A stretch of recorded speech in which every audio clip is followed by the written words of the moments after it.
ইরানে মিসাইল হামলা ড্রোন হামলা করে বিভিন্ন মধ্যপ্রাচ্যের বিভিন্ন দেশে শুধু বাঙালিকেই মারতেছে। তারপরও বাংলাদেশের মানুষ ইরানের পক্ষ নিয়ে এই মিটিং মিছিল সমাবেশ বিক্ষোভ বুঝতেছি না।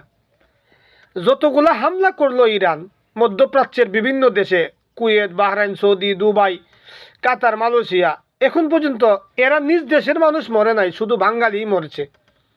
তাহলে কেন এই মুসলমানদের হত্যা করা, এটা কি জায়েজ? তাহলে আবার কেন এদের পক্ষে নিচ্ছে? আরে ভাই, আমরা প্রবাসে আছি, কতটুকু আতঙ্কে আছি যারা প্রবাসে আছে তারাই বুঝতে পারতেছে।